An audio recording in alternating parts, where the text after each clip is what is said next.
Përshëndetje të dashur dëgjues, mirë se erdhët edhe këtë të shtunë në emisionin Hynesha, si zakonisht me ju jam unë Elvana Shala, e sonte do të flas me një vajzë shumë të veçantë të qytetit të Prishtinës, e cila jep një kontribut të vazhdueshëm në çështjen e respektimit të drejtave të njerëzit dhe jo vetëm. Ajo është themeluese dhe drejtoreshe e organizatës Humanus Vitae, e cila ka për qëllim specifikisht dhe fuqizimin e vajzave dhe grave në sfera të ndryshme të jetës së tyre. Por si është Doruntina në hapjen e kartave të jetës së saj në 3 perspektiva të jetës së saj, do ta mësojmë bashkë në minutat në vazhdim. Përshëndetje dashur, mirë se erdhe. Përshëndetje dashur Ivana, faleminderit shumë për ftesën, është kënaqësi të jem këtu me ty në emisionin tënd, e di që ke ide të veçanta, kështu që shpresoj që do të kalojmë mirë bashkë edhe në këtë emision shumë të veçantë dhe të titulluar me një emër shumë me peshë. Dhe sigurisht faleminderit, dua të falenderoj edhe për prezantimin, pak më emocionove. Është pa diskutim një prezantim i merituar, unë thjesht në sekonda shumë të shkurtra të prezantova si një vajzë e cila jep shumë kontribut në çështjen e të drejtave të njerëzit, specifikisht në fuqizimin e vajzave dhe grave, dhe kam përshtypjen që jo më kot i ke hyrë kësaj rruge, sepse gjithmonë është diçka që na lidh në të kaluarën tonë ose në fëmijërinë tonë. Doruntin, unë kam zakon që të gjitha hyneshat i rikthej në retrospektiv në këta minutat parë të emisionit, edhe ta dim pak a shumë se si kanë qenë ato kur kanë qenë fëmijë. Në këtë rast, si ishte Doruntina? Është shumë interesant edhe që po na kthen edhe prapa në kohë, janë kujtime shumë të bukura, pavarësisht sfidave, vendeve nga vim, prap janë kujtime të veçanta që rrallëherë na bie që ti përmendim ose ti kujtojmë, sepse kanë qenë vërtet, ka qenë një jetë e vështirë por me shumë vlerë. Duke qenë se vi nga komuna e Drenasit, nga Drenica. Sigurisht që nuk ka qenë lehtë, unë isha shumë e re atëherë, mirë po më kujtohet që i zbresnin nxënësit kur shkonin në shkollë të mesme, lëremon në fakultet, i zbresnin nga autobuset, i pengonin që të shkonin në shkollë, madje edhe ne si fëmijë, shpesh herë sepse ne jemi në magjistralen, Prishtinë Pej dhe aty shpesh herë ndal policia, jenë orë në shkollë, veç ju ka tek ndoshta ndonjëherë kot me shqetësu nxënësit edhe kanë hyrë në shkollë, në obar, na kanë shqetësuar edhe nuk ka qenë shumë e lehtë. Ka rastis edhe ty ta provosh këtë ndjenjë? Po, sigurisht më ka rastis shumë herë, madje unë kisha edhe këtë përvojë. Femëria ime i ka në fakt 2 botra. Njëra, nëse mund të them, është nga familja e babit, për arsye se babgjyshi im ka qenë adhetar dhe ka pas armë të fshehura në shtëpi dhe i ka rujt për ushtarët tonë për luftën. Kështu që kanë spjenu njerët, kanë tregu dhe nuk e ka pranuar gjyshem kur ka thënë po, jo ka mbet ashtu. Dhe tani e kanë maltretuar shumë herë në policia, në stacione policore, dhe pse ishte shumë i vjetër, mirë po më ka rastis që të vene në shtëpi, madje një herë sa po erdha nga shkolla, isha e lodhur, edhe isha diku në klasën e 4 apo 3, kështu diçka. Edhe erdhën policia, ata me neve fëmijëve sigurisht flesin shqip, edhe po më pyesin ku e ki babin, edhe unë veç që thash babi nuk është këtu, dhe pastaj ata fillun më kanë shikuar me një shikim të keq, sepse unë isha mësuar edhe nuk isha frikë pastaj.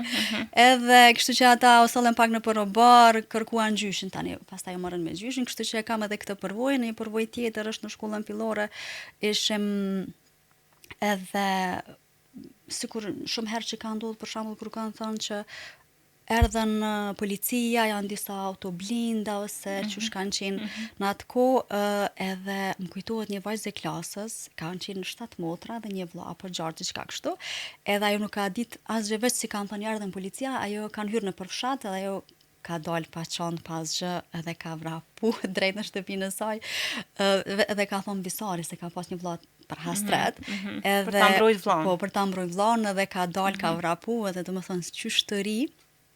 Kemi pas ato shqetësimet tona, por ndoshta edhe pak, se tam ka qenë një farë, më shumë një farë mençurie, një farë përgatitje për jetën, dasht e pa dasht, jemi mësuar, kemi kuptuar se cila është situata. Keni pas një vigjilencë më të madhe. Po. Pastaj pjesa tjetër, ose buta pak më e mirë, ka qenë edhe, faktikisht ndalim pak edhe te pjesa femiristime, ndoshta mami, ndoshta që më ka pas veç mua edhe është kujdes shumë për veshjen time, më ka rregulluar shumë mirë, më ka vesh shumë mirë, edhe mami, pavarësisht angazhimeve të vetave në punë që i ka pas, ajo ka ditë edhe me qep, e ka pas një pasion, edhe më ka qep shpesh fustane, gjëra të bukura, kështu që e kam pas këtë pjesën që, domethënë, ka qenë pjesë familjes shumë të bukur. Po e mirë. Pastaj pjesa Tjetër, kur shkonim te dajt verën e kemi kalu, aty është në Poklek afër Drenasit, edhe venin edhe vajzat e dajës që ishin dajt nëpër Prishtinë tu jetu, dhe verën e kemi kalu 2 muaj aty. Pastaj kemi pas dajt që një daj kogja shumë daj, edhe tash një daj na e kishim kohën na cakton kur flenim ditën, dikush na caktonte librat, një tjetër na tregonte gjëza, dikush vinte na zgjonte. Një lloj protokolli shumë i mirë, po, ka qenë shumë, ajo pjesë është një kujtim fantastik që se kom përmen për para dhe është diçka e bukur që sot ndoshta nuk është që përjetohet shumë. Edhe kemi madje ishin edhe fëmijët ta afërm që venin aty me neve edhe kur thjesht mi përjetu të njëjtat ndjenja. Ka qenë një periudhë vërtet shumë e mirë, kështu që kemi qenë 4 vajza të dajës, edhe bashkë mëndzi e presnim atë pjesën për me u bashku, përveç se kom pas një daj mjek edhe kishim frikë pak se mos na smureshim shpesh, edhe mos na heve injeksionet. Okej, injekcione, ajo frika nga injeksionet. Për ndryshën kam qëndru shumë të dajt, ne nga 2-3 javë pa mamin vet, edhe kështu që Paske pas një pjesë shumë të mirë të fëmirisë. Mirë, kalojmë tek pjesa e shkollimit pastaj, si rrjedhi gjithçka, shkolla e mesme, fakulteti, sa të ka bëu me ndryshu prej asaj rutinës fëmirore që paske pas, sa ndoshta të dëmshme në një mas, po në anën tjetër edhe shumë të bukur. Po. Shkollimin pak e kam si të përzier, sepse kam vazhdu në shkollën e mesme të mjekësisë në Alistokoll në Prishtinë, pastaj kam shku në gazetari komunikë masiv, më pas masterin shkenca politike, shoqërisë civile, zhvillim lokal, disa trajnime për avokem, për leadership, e kam një farë laramanie, kështu. Ndërkohë që sot jeni themeluese dhe drejtoresh organizatës Humanus Vitae, thash në fillim të emisionit, që merren kryesisht me fuqizimin e vajzave dhe grave. Na fol pak për këtë pjesë të organizatës dhe si erdhi ideja pastaj që të merresh me shoqërinë civile, duke ditur që paske pas një lloj laramanie të shkollimit, do të thoja, nga shkollimi i shkollës së mesme të mjekësisë, pastaj fakulteti i gazetarisë, masteri i shkencave politike, krejt këto, dhe ndërkohë që tani jeni drejtuese organizatës. Organizata ka ardhur në fakt edhe si nevojë, ishim në sapo pata filluar punën për herë të parë në Radio Dodona Andrenas që ka qenë shumëti, dhe nuk ishim çfarë të bënim.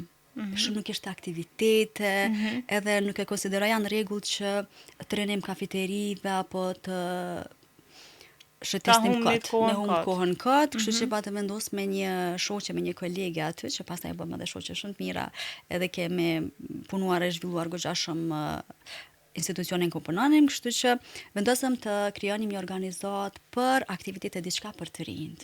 Ishte shumë të reja dhe nuk dishim, ishte hera e parë, nuk dishim se si në fakt për çka, si ta bënim qëllimin e organizatës, aktivitetet, po me shumë peripetie themeluam, pastaj në ndër vite e kemi ndruar, e kemi rregulluar pak, por që ka qenë domethënë si nevojë e të rinjve për me u marrë me aktivitete për perspektivën më të mirë apo për mi ofru një jetë më të mirë të rinjve. Kjo ka qenë domethënë arsyeja kryesore. Pastaj shkonim në trajnime të ndryshme për të bërë projekte, mësonim se si të shkruhet një projekt, edhe se si shkon puna në organizat, po më ka pëlqyer gjithmonë, është atraktive, me ngjarje të reja. Kjo në një moshë shumë të ri. Ndërkohë që sot e keni zhvilluar në masë shumë të madhe, do të thoja, organizatën, keni bashkëpunime të shumta me partnerë të ndryshëm.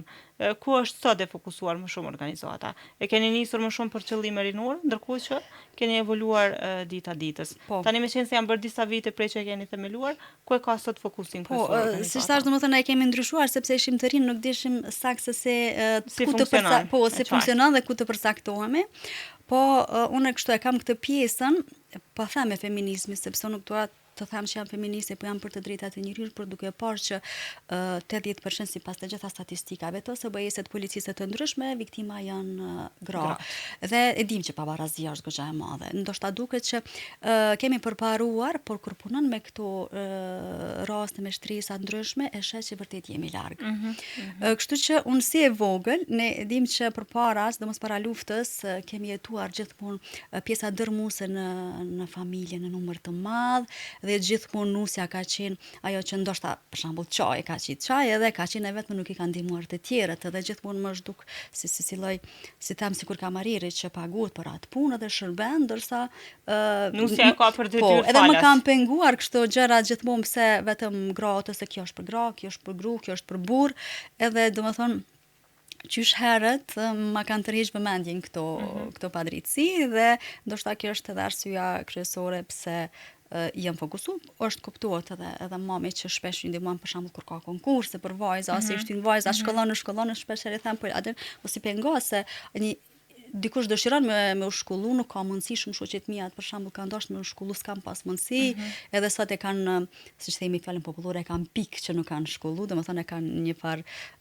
brenge të jetës fiks, kështu që edhe kjo ka qenë ndoshta edhe një shtys tjetër, mirë po tash jemi të fokusuar plotësisht në çështjet gjinore, kryesisht në fuqizimin e trinjve edhe të grave, janë dy fokus grupe, fusha që janë nuk bën njëra patjetrën, të dyat kanë rëndësi për shoqërinë tonë, sepse si i ri, nana ka shumë rol tek fëmia, si te djali, si te vajza, po ashtu edhe edukimin e marrim si tri, se pastaj në moshën e pjekurisë është shumë problem pastaj të ndryshojmë, të punojmë për të drejtat të grave, kështu që ose për drejta të barabarta, kështu që konsideroj që gjithçka duhet nisim nga rinia, nga rinia. Po. Mirë, e përmende që prej fëmijët ta kanë tërheq vëmendjen këtu lloj specifikash të gjërave të ndara, disa për burrat, disa për gratë. Nga koha e rinisë tënde deri në këtë moment që po flasim, sa e sheh ndryshimin sidomos në zonën e Drenicës, sa i përket këtyre gjërave? Është situata më e mirë sa i përket barazisë mes burrave dhe grave në rajonin e Drenicës apo vazhdon të ketë ende çalime në fusha të ndryshme? Jo, përparimi është i dukshëm, ka shumë përparim, por domethënë është pak a shumë njëjtë për gjithë Kosovën, ose në gjithë Shqiptarinë, ose edhe rajon, po mendoj rajonin e Ballkanit e pak a shumë, konsideroj që është një mentalitet i njëjtë, kështu që gjendja është shumë e mirë, por përmirësim me punë ka nevojë akoma. Domethënë nuk është shumë e mirë, po është mirë siç ka qenë në krahasim me kohën kur un kam qenë shumë e re, sigurisht që ka tash vajzat shkollon më shumë edhe liria është ndryshe. Liria është ndryshe, kështu që gjendja është përmirësuar, por ka nevojë gjithmonë për më mirë. Mirë, Dorontin, ne do të nisim këtë emision me një pikë muzikore për të gjithë ata që janë duke na dëgjuar në radio, ndërkohë që ju asesi mos e ndroni kanalin e Radio Kosovës, sepse pas pak Dorontina Gashi vjen me hapjen e kartave të jetës së saj në 3 perspektiva. Jemi sërish bashkë në emisionin Hynesha, përballë meje sonte është Dorontina Gashi, një vajzë e veçantë të cilën unë e prezantova si të Prishtinës në hyrje të emisionit, po në fakt ajo vjen nga Drenica, është lindur dhe rritur atje, ndërkohë që veprimtarinë tani e zhvillon në Prishtinë me organizatën e saj Humanus Vita. Është koha që të bëjmë hapjen e kartave të jetës së saj, e dashura i gati. Po. Zgjidhni kartë nga e kaluara. Në fillim, në mes, në fund ku të duash, e nisem me të parën. Dorontin, një pyetje pak provokative për veten tënde. Çfarë mendimi keni për veten tuaj? Wow. A ke menduar ndonjëherë çfarë mendimi e ke për veten tënde? Nuk e di, unë mundohem, përmirësohem, mendoj mos nuk jam e mirë me rrethin, me shoqërinë, domethënë mendoj këtë pjesë që dohet je më e mirë, sikur me shoqërinë me sjellje, po sikur me punën që e bëjmë, kështu që nuk e di se si ta përshkruaj, ata që duhet më përshkruajnë ndoshta janë të tjerët, por që nuk e di. Një mendim të vetëm paktën. A mendon që je e qetë, a mendon që je e saktë me të tjerët? Unë mendoj që jam pak temperamente, por që jam shumë tolerante. Në cilat raste është temperamente Dorontina dhe në cilat raste të vetme tolerant? Ndoshta jam temperamente, në rastet e punës ose të shoqërisë, kur diçka, për shembull në një debat ose kur unë jam shumë e drejtë për drejtë dhe nuk e kam shumë parasysh, domethënë është edhe nëse është shoqe, shok, koleg, shef, kushdo qoftë, domethënë kur debatoj me kam mendimin tim, edhe nuk është që ja bëj dikujt rrafsh. Shpesh më kanë kritikuar edhe kolegët që më kanë thënë jo gjithmonë duhesh të jesh sinqert, mirë, po që unë ndoshta edhe është një veti jo e mirë, por që prapë më mirë kështu si jam. Po mendoj e sinqert kur secili e konsideron veten të sinqert, por duke qenë se jam pak më e drejt për drejt, drejt, po supozoj. Ndërsa tolerante mundohem të jem në shoqëri kudo qoftë sepse njerëz që i dua, me që duam t'i kemi pranë, duhet sigurisht duhet me toleru edhe është shumë e mirë. Mendoj njerëz ndoshta që nuk jam, përveç shoqërisë që më njohin që jemi gjatë bashkë, ose nganjëherë sidomos në punë më thonin profesorisha matematikës. Kështu që shpesh ju thë, a dhe një të jam se unë pa drejtësi nuk po të bëj, përveç që po ju ndihmë majsarë që po keni nevojë, po më thoshin, e vështirë dhe pak e meshme, pak e vështirë. Do me thonë krejt ka pak. Po. Mirë, çka thotë tashmë në këtë pikë, zgjedhë një kartë. E nisi me të parat Dorontina. Zhvlerësimi është një mekanizëm mbrojtës në të cilin krijohet një opinion tepër negativ për veten, të tjerët ose rrethanat. Siç është besimi, gota është gjithmonë gjysmëbash. Kur dhe si e përjetoni zhvlerësimin si mekanizëm mbrojtës? Jepën një shembull. Në jetën tënde të ka ndodhur ndonjëherë që të ndihesh e zhvlerësuar nga të tjerët si mekanizëm mbrojtës për ta? Sigurisht që ka pas raste, nuk është të po më kujtohet diçka konkrete, por duke qenë se kam bërë goxha shumë, kam pas vendet të punës që kam punuar në institucione të ndryshme, vetëm në radio i kam 3, nga që radion e dua shumë, mirë po, do më thonë kam qenë në disa vende tash, ka përvoja të ndryshme, sigurisht që ka pas edhe prej atyre, ka përvoja jo të mira pa diskutim plot, shumica janë të mira, pjesa dërmuese, por që diçka konkrete nuk po më kujtohet, por më marr mend që po. Ka pas. Si të ka bërë të ndihesh nëse kujton të paktën momentin se si e ndiher në ato çaste?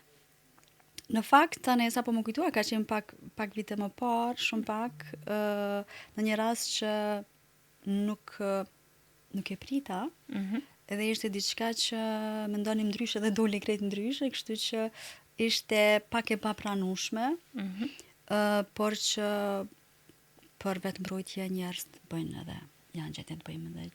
Po ty të ka ndodhur ta përdorësh zhvlerësimin si mekanizëm mbrojtës ndaj dikujt tjetër? Me vedije plot asnjëherë. Edhe mundohem që në staf, për shembull, kur e kam pas një rast të fundit që kam drejtuar një institucion, jam munduar që stafin ta mbaj afër dhe të jem në çdo moment pranë tyre me kërkesat e tyre ose edhe me probleme, s'po them problemet, po çështjet e tyre, kështu që kam dashur që të mos bëj gabime. Pa vedije, nuk po më kujtohet s'besoj, mirë po me vedije plot asnjëherë. Mirë, e bukur kjo, çka thotë ardhmja dhe e fundit për këtë raund. Në lidhje me dy kartat e mëparshme merrni parasysh shembullin më poshtë. Përcaktoni një qëllim për të cilin do të punoni, cili është hapi i parë që do të ndërmerrni për ta arritur këtë qëllim. Në një të ardhme të afërt, cili është qëllimi yt me cilin ti do të punosh dhe cili do të jetë hapi i parë që do ta ndërmarrësh, qoftë në jetën personale, qoftë në atë profesionale?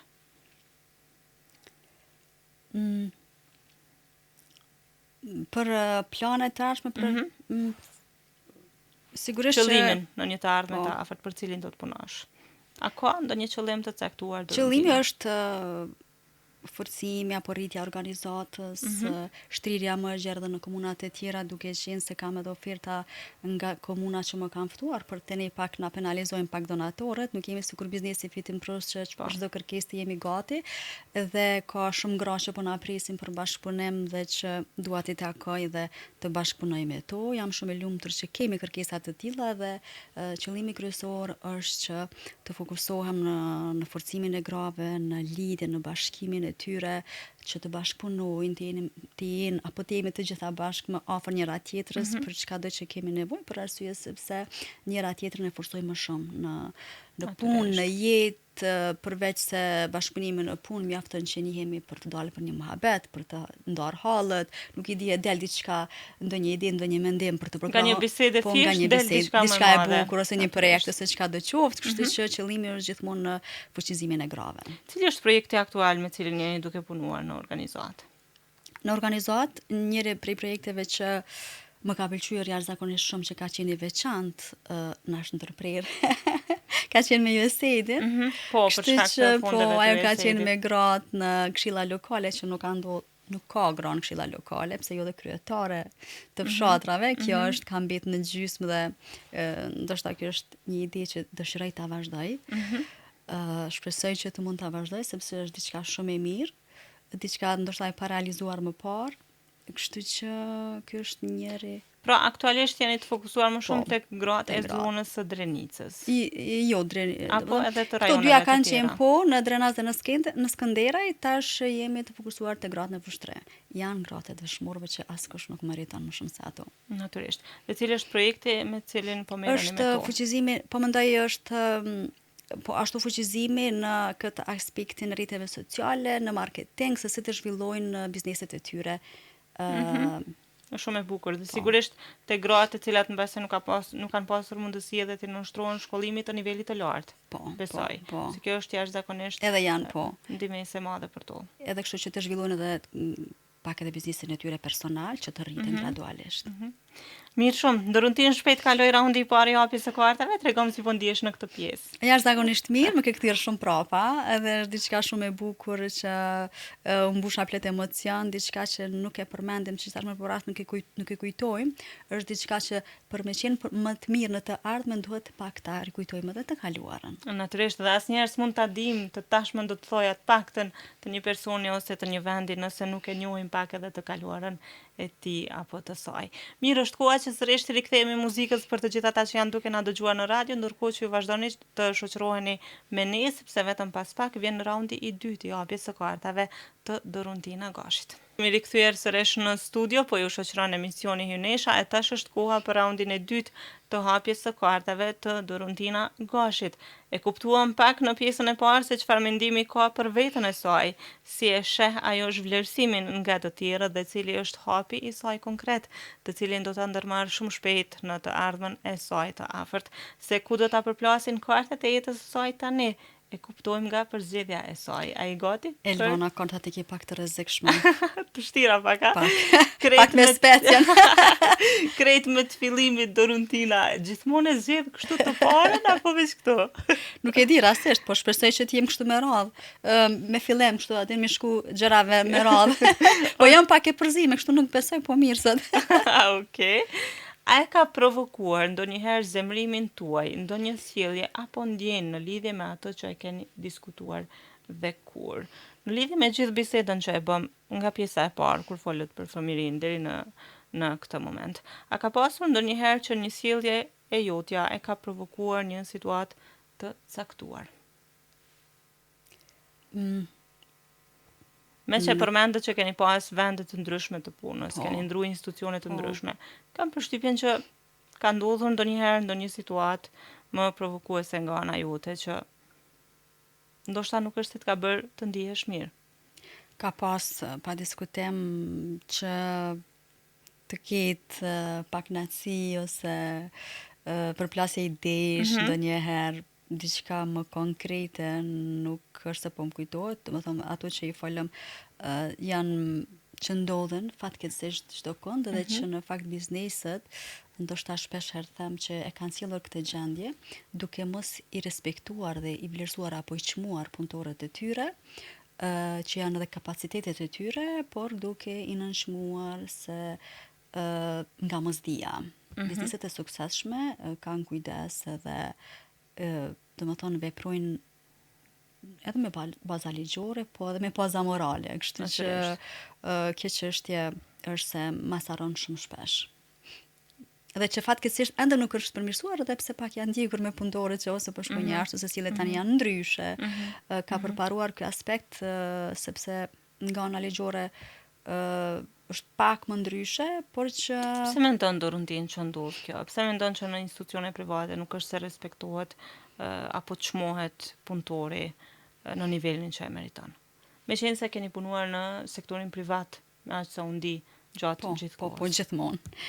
Jam galitur me këtë pjesë, por shpesh edhe jam lodhur, pavarësisht edhe jam forcuar më shumë, por që kjo vjen vetëm nga mosdia e punëdhënësve. Por pastaj tash në fakt askush nuk është i pazëvendësueshëm. Mirë po, punëtori i mirë duhet të ruhet edhe sepse dhe tjetër kur e merr një punë të re derisa t'ja mësoj punën, domethënë Të merr kohë. të merr kohë, të shkon është pak humbje kohe. Mirë, po domethënë bizneset nuk kanë qenë shumë të edukuara mirë në këtë pjesën biznesore sa i përket Ruajtjes së punëtorit. ruajtjes së punëtorit, kështu që pastaj kur kanë ikur, pavarësisht që tash nuk është askush i pazëvendësuar, por i kanë lënë shumë keq. Kështu që e kam parë dhe kanë marrë mësim pasi që i kanë ikë punëtorët e mirë.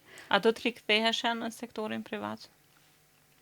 Apo tashmë je lodhur nga ajo Nuk e pjesë di. dhe preferon të merresh me organizata? Organizata është diçka që është që më përmbush edhe që nuk do ta ndroja me asgjë dhe që është mision shumë i rëndësishëm. Është njerëzor, është diçka e bukur, sepse unë shpesh them që ne jemi dikush në jetë kur bëjmë diçka për të tjerët, sepse për vete, për familjet tona bëjmë të gjithë. Ne punojmë për vete, punojmë për familjet tona, por kur dalim për te shtëpisë, për te familjes, atëherë e vrem që ne po bëjmë diçka.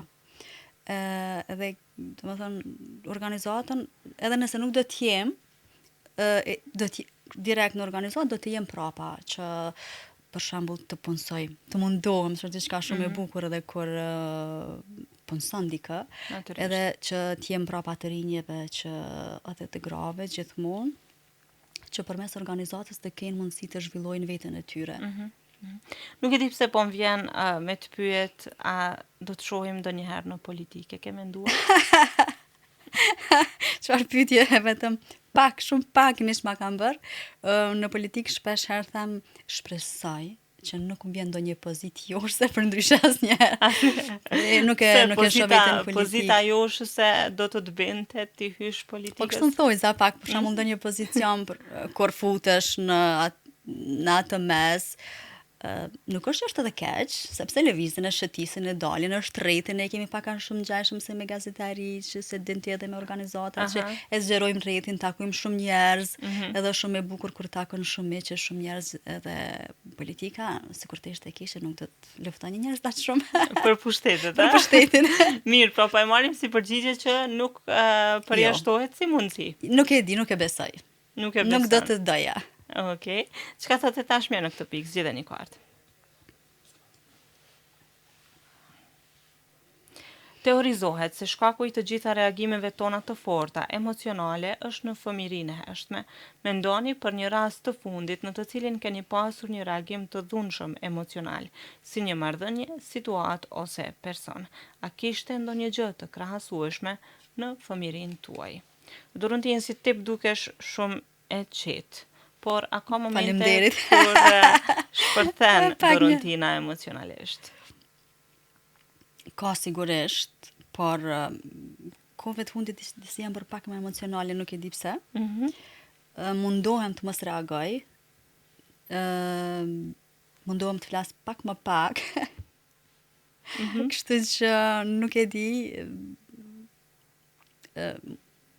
Domethënë përpjekjet e mia janë që me qenë më e qetë, mos me reagu, po prapë kam të pamundur kur shoh diçka të padrejtë mos me reagu. Do me thënë reagon. Përveç nuk e, domethënë diçka njerëzit çfarë bëjnë vetëm personale, shpesh kemi debate, për shembull për vajzat e reja, ku e bleti këtë makinë, kështu mirë, po kjo është shumë personale, shumë private. Unë reagoj vetëm në momentet kur e shoh që po i bën padrejtësi, për shkak të dhunë fizike, psiqike, në padrejtësi në punë ose edhe në jetë, këtë mund të reagoj. Çfarë jeta personale respektoj gjithmonë, derisa nuk i ndërhyrë, se nuk e dëmton tjetrën, gjithmonë mundohem të respektoj maksimalisht jetët e të tjerëve, është për shumë personale. Sepse ne kemi pak atë prirjen me diskutu diçka që nuk na takon. Ti fusim pak hundet edhe tek punët e të tjerëve. Mirë, po në rastet kur ti reagon ose ke reagim të dhunshëm emocional, ka të bëjë diçka me fëmijën tënde, i përmende dy sfera të fëmirisë. Një më dhimbshme, siç ka qenë ajo e dobimit nga shkolla, shpesh herë gjërave të tilla që ne i kemi përjetuar në vitet e 90-ta e këndej, dhe pjesa tjetër e fëmirisë së bukur që ti e ke kalu të doja. Lidhet diçka me të kaluarën tënde të gjitha këto reagime kundrejt padrejtësive që po i përmend? Sigurisht që po. Bëmë sinqert, ndoshta edhe mund të lidhen. Duke qenë se kam parë domethënë padrejtësi, kështu që një njeri normal me logjik të shëndosh do të reagonte. Po mendoj, po them mos është, ndoshta nuk është se reagoj shumë ose në një gjendje të jashtëzakonshme, se diçka jo normale kështu jo në këtë stad, mirë po mbas edhe ka ndikim. Cila është një padrejtësi me cilën ti e përballë në jetën tënde, qoftë për veten tënde personale, qoftë për të tjerët, por që të ka ngelur kështu në mendje në vazhdimsi kur flitet për padrejtësitë? Padrejtësitë që më ka ndodhur janë në çështjet e punës, ka ndodhur punën e shtetit. Janë dy raste shumë janë pak të rënda, sepse unë gjithmonë kam aplikuar Elvana në pozitat të cilat i kam ditë, të cilat kam ditë t'i bëj, të cilat mund t'i zotroj. Është një rast, kam qenë shumë e ri, edhe do të thonë fillimet pasi kam diplomuar edhe e përjetoja më rëndë se tash, nuk e sigurisht se kisha pas problem. Edhe ka qenë në AKP, Agjencioni e Kosovar i Privatizimit, edhe u përgatita u bëra tip-top. Lexova libra për zyrën për informim, që më dha një profesor, e mësova ligjin për AKP-n, edhe u përgatita edhe pak është një hyrje anglisht, edhe isha shumë e përgatitur. Atëherë, për mu ka qenë rëndësishme me zotru një vend punës, ishte zyra për media. Sikur për çdo të ri pas diplomimeve, kuptohet, sidomos në punët shtetërore. Po në atë kohë aty ishte edhe paga shumë e lartë, por që mu nuk më bënte përshtypja ajo pjesë, sepse unë dëshiroja të siguroja një vend pune, sigurisht punën që doja dhe e dija, ishte zyra për informim. Sigurisht. Prap kisha domethënë lidhje me media, edhe kështu që unë isha shumë e mirë në intervistë, dolen më përcollën, edhe më shikonin pak si viktim komisione, dhe dolen më përcollën me shumë mirësjellje, në një formë duke më treguar që ne nuk kemi asgjë në dorë.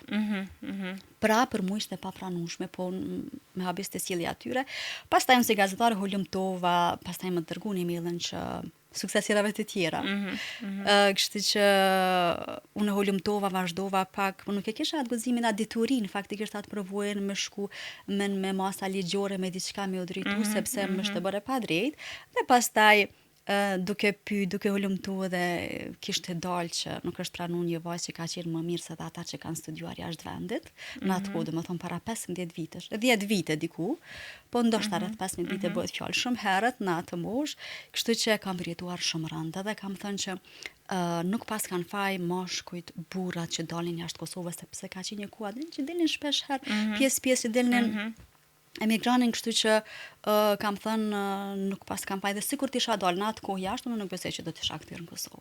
Do të thënë aq i madh ka qenë zhgënjimi. Shumë ka qenë i madh zhgënjimi, sepse është bërë një padrejtësi dhe pastaj kuptova kush është hi, qysh tek të gjithçka, por nuk ishte më pesh. Ka qenë punësuar personi apo është ka hyrë pas është punësuar dikush nga një fëmijë një qeveritari dikujt. Okej. Edhe që unë s'kisha forca, s'kisha asnjë mekanizëm që natyrisht të kthehesha në vendin të kthehesha. Nuk kisha pranuar, mirë, po që të luftoja për të drejtën time, sepse është shteti im dhe edhe unë kisha të drejtë po aq sa të tjerët. Natyrisht. Po sot po të ndodhte e njëjta, do ta bëje? Do ta çoje deri në fund si situatë? Po besoj që po. Nuk e di, por se dhe sot nuk është gjendja aq e mirë, prapë procedura shkojnë mirë, po besoj që sot do të isha përgatitur, do të isha më ndryshe, të paktën do të isha përgatitur që nuk do të pranuash. Nuk do të pranuar. Sepse janë disa institucione që e din të gjithë që nuk mund të pranohen, për shembull, pa të njohshëm, po them, ndoshta edhe mund të ketë raste, po është nganjëherë janë disa gjëra që dihen, Elvana. E din që kjo kështu, kjo është ngjyrë qershi, edhe e din çfarë është. E tillë është edhe aq. Mirë, po unë shpresoj që mos kesh tutje raste të tjera jo vetëm të në fakt, po askush kush aplikon nëpër institucionet shtetërore. Një herë mirë unë besoj që duhet të vi koha e meritokracisë dhe të hyjnë të gjithë ata që vërtet e meritojnë për konkurse të ndryshme të shtetit. Nuk është që kjo gjë nuk ka ndryshuar viteve të fundit, natyrisht është shumë më mirë se sa para 10-15 vitesh kur ti po flet, po gjithsesi konsiderojmë që ende duhet vetëdijsim shumë i madh në këtë pikë që në për pozita të ndryshme, sidomos shtetërore, të vinë njerëz që kanë merita. Mirë, çka thotë e ardhmja dhe e fundit për këtë raund? Në lidhje me dy kartat e mëparshme, merrni parasysh shembullin më poshtë. Të gjithë kemi forcë të brendshme tek e cila mbështetemi gjatë gjithë jetës. Përcaktoni një qëllim për të cilin do të punoni dhe renditni pikat tuaja pozitive që do t'ju ndihmojnë të arrini atë qëllim. E përmendet që është për qëllimin e organizatës, natyrisht shtrirjes së saj më të madhe në nivel shtetëror, do të thoja, edhe të komunave tjera. Por cili është një qëllim tjetër, tani do të fokusohesha pak te jeta jote personale, që ti do të arrish në një të ardhme të afërt dhe cilat janë pikat tuaja më të forta që ti do t'i përdorësh. Tani me përvojën e punës, me shumë sfida në jetë, pavarësisht se rëzohesh, demoralizohesh, e bie për tokë, prap janë që të forcojnë dhe t'japin shumë leksione për jetën. Tani e kam, po supozoj që e kam më të lehtë, paka shumë e kam një pasqyrë, dhe për planet që i kam në të ardhmen, mirë po nuk besoj që tani më dhe përvoja dhe rritë dhe njihemi paka shumë, kështu që të paktën e kam më të lehtë për shembull nëse dua të bëj një projekt, i kam njerëzit i një paka shumë, pavarësisht projekt televizive, për organizata, çka do qoftë, e di se kënd e kam menjëherë më paraftyrohen personat që mund të bashkëpunojnë, ndërsa përpara kam pas shumë më të vështirë të gjej bashkëpunëtor, kam luftuar ndoshta shumë për një gjë, po s'kam mundur ta realizoj, ta arrij.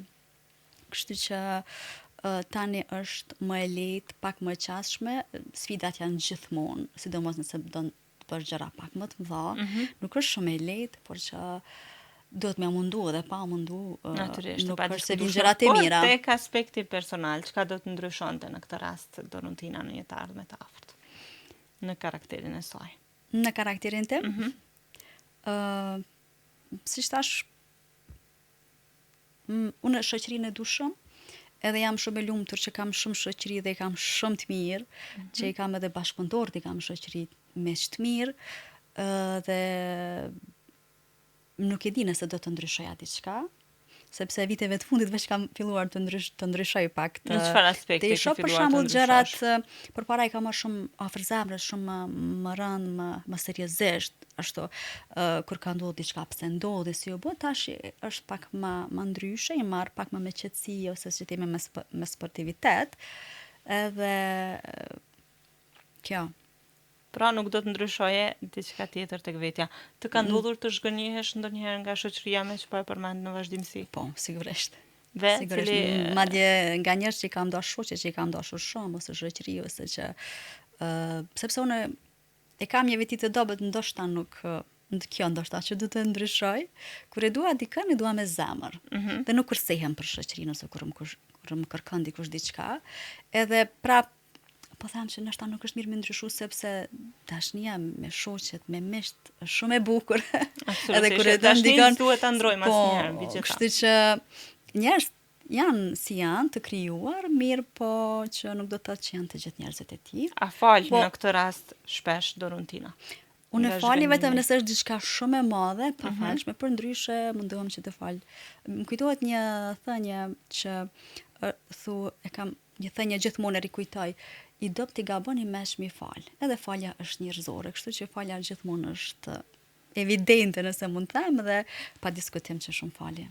Mirë, po si qëndron me artin Dorontina, ka shumë kohë për veten e saj, edhe për dëfrimin e saj, ndoshta si një vajzë natyrisht ende e ri, përkundër krejt punës edhe angazhimeve ditore që i ke. Në këtë rast si qëndron me muzikën? A dëgjon shumë muzikë? Dëgjoj, por jo si më përpara, për shembull zakonisht kur dal, duke u bogati, duke u vesh me muzikë, po tash mund e me çu një dokumentar, me dëgju diçka, ndonjë emision, kështu, mirë po dhe muzika sigurisht nganjëherë është e nevojshme se të arrit adrenalinën, ose kur nuk je mirë të disponon pak, edhe sigurisht që është shumë e nevojshme dhe rëndësishme. Mirë, në këtë pikë të emisionit, cila do të ishte një dëshirë muzikore që ne mund ta plotësojmë vetëm për ty sonte? Do të doja vetë një muzikë qytetare, edhe ke ndonjë këngëtar të preferuar? Zakonisht i dëgjoj këngët e Muharrem Çenës, janë këngë të pavdekshme dhe në çdo kohë që i dëgjon janë shumë të mira. Mirë. Përzgjedhje shumë e bukur, në fakt edhe javën e kaluar kur ishte Vlora Qitaku në këtë emision kërkoi këngën Oj Han të Muharrem Çenës, kështu që do të qëndrojmë tek Muharrem Çena dhe një nga këngët të jetë të bukura të tij, vetëm për dëshirën e hyneshës sime për sonte, Dorontina Gashi, e cila po bën hapjen e kartave të jetës së saj në 3 perspektiva. Ne do të rikthehemi vetëm pas pak me raundin e tretë dhe të fundit. Duri, a i gati për raundin e tretë? Të pyetjeve të doktoraturës, a? Të Pak të rënda pyetje. Duri, po i konsideron si Tesi. pyetje të doktoraturës, po i duken pak të rënda, po në fakt si duket nuk është e vetëdijshme, që shumë lehtë ka të i kalu në këto pyetje, natyrisht edhe me përgjigje shumë të sinqerta. Pyetjet janë të formuluara aq bukur dhe me finesë, kështu që më duhet pak të mendoj të përgjigjem. Po kjo është ideja e këtij emisioni, të njohim pak personalitetet publike për te, asaj ose atij imazhi që ne jemi mësuar zakonisht t'i shohim nëpër media, t'i njohim pak më thellë karakterët e tyre. A i gati për raundin e tretë? Hajde. Don me krye emisionin me të parat, Duri. Unë do të thonë kam pas mundësi me marrë edhe në mes. Po të thash në fillim, në mes, në fund ku të duash. Çfarë ndjenja është të pakëndshme keni zakonisht për ato që diskutuat? Në gjithë diskutimin që e bën për të kaluarën tënde, nga fillimi i emisionit deri në këtë moment, kur kthehesh në atë rezumen e përgjithshme, cilat janë ndjenjat më të pakëndshme që të vinë në mendje? Ndjenjat më të pakëndshme direkt më kujtohen, domethënë më vijnë padrejtësitë që bëhen në jetë, në punë, për të hyrë në punë në institucione shtetërore. Këto janë padrejtësi të pakapërditshme. Edhe shpresoj që me të vërtetë të përmirësohen, të forcohet një ligj, sepse në vende të tilla ndoshta ose në tranzicion, për tash tranzicioni duhet me u kry dikur, kështu që duhet nga një ligj i fortë dhe që të vihen, po them kështu në thojsa pak, s'po them edhe unë, po të vihen gjërat në vend pak më me forë, se ndryshe është shumë e vështirë me u të kalu situata. Marr parasysh faktin që ka edhe disa muaj që shteti është me ushtrues detyre, nuk kemi as konstituim të institucioneve, mbase do duhej ta merrnim këtë gjë pak më shtruar, kështu pak më me lehtësi, marr parasysh që shteti aktualisht është duke u përballur me problematika të thella. Po, sigurisht, po, e kuptoj atë çka doni thoni, por edhe që pas konstituimit, domethënë është pak lënë si them për të dëshiruar, kështu që është vërtet, çështja e ligjeve, ne kemi ligje shumë të mira, por që janë në sirtar diku aty të paluara, ndërkohë që nuk është që gjejnë shumë praktik në vendet në fakt ku duhet. Më keq shumë në raste kur për 1 maj për shembull, shumë institucione private kanë punuar. Edhe është shumë e dhëmshme. Sepse festat mezi pritën që të shijohen pak. Sidomos sektori privat që ka shumë punë, sidomos gastronomia, që unë kisha një mike në gastronomi që punonte, ishte e me i kur e lodhër, e mezi e kishte pritur madje udhëtonte nga një komunë e largët për në Prishtinë dhe ajo mezi kishte pritur që të pushonte, por ja që i kishte thënë të dilin në punë, edhe pse sipas saj tha ne vetëm shpenzojmë sot më shumë sepse nuk fitojmë, sepse kishte edhe pak njerëz që kanë dalë jashtë Prishtinës, jashtë njerëz të kthyer, kështu që shpresoj që edhe kjo të rregullohet. Mirë, çka thotë tashmë në këtë pikë, zgjidheni një kartë. Tash ta zgjidhet. Hajde, tash do më shku me të mesit. Okej. Projekcioni është një mekanizëm mbrojtës në të cilin ne ja atribuojmë mendimet dhe emocionet tona të pakëndshme të tjerëve. Për shembull, një person që shfaq sjellje armiqësore mund të akuzojë të tjerët se kanë diçka kundër tij ose saj në të njëjtën mënyrë. Kur dhe si e përdorni projekcionin si mekanizëm mbrojtës? Për ta thjeshtësuar, atë ka ndodhur ndoshta që për shkak të problemeve të tua personale t'ja atribuosh të tjerëve? Fajin, t'ja hedhësh fajin të tjerëve. Nuk e kam praktikuar këtë gjë. Edhe me vajt kur ishim kujtohet, po kthehem te pjesa e rinis kur ishim që qëndronim verës gjatë me vajzat e dajës, edhe kur bënim ndonjë sharr unë tregoja unë e kam bë. Se pse me marr dikush mund të shku për fajin tim, për gabimin tim. Kështu që mundohem gjithmonë që ta pranoj edhe po besoj që e pranoj në çdo rast, sepse është më mirë. Edhe nuk krijohen të lash, edhe kur e pranon gabimin krijohet edhe besueshmëria atëherë. Natyrisht, sigurisht ndihesh mirë edhe qetë edhe me veten tënde. Po, shpesh herë edhe kur më kritikon dikush, më ka ndodhur ose edhe në punë se ku do të qoftë, nganjëherë edhe më qishet. Shumë jo në rregull, po dyqysh atë e pranoj që e kam gabuar, edhe pse po besoj që kam bërë shumë gabime diçka të madhe, mirë, po është shumë mirë sepse ti përmirësohesh edhe gabimet nuk janë gjithmonë të dëmshme, janë edhe të përmirësojnë. Zakonisht pyetjet janë cili është gabimi më i rëndë që ke bërë në jetë, po unë dua të bëj një pyetje tjetër, cili është gabimi më i bukur që Dorontina ka bërë në jetën e saj? Gabimi më i bukur? Se dim të bëjmë edhe gabime të bukura.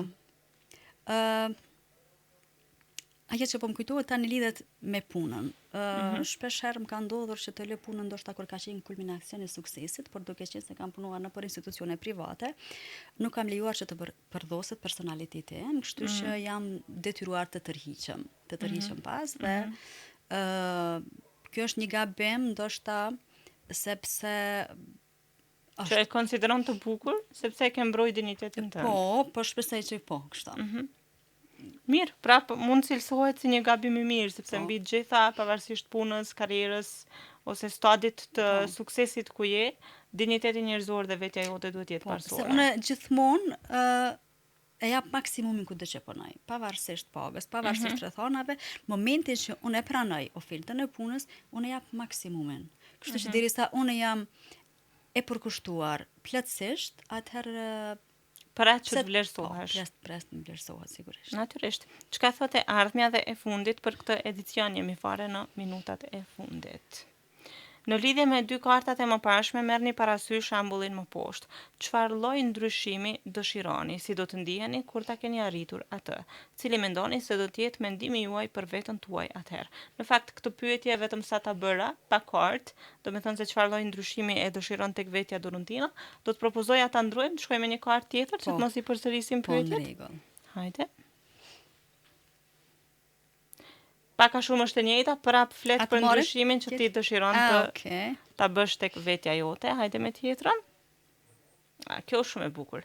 Në lidhje me dy kartat e mëparshme, merrni parasysh shembullin më poshtë. Mundohuni të kujtoni personin që ju ka ndihmuar më shumë në lidhje me atë që keni diskutuar. Për çfarë jeni më shumë mirënjohës atij personi? Në jetën tënde, sigurisht Dorontina ka pasur një person i cili i është gjendur pra në situata të ndryshme, qoftë në aspektin personal, qoftë në atë profesional.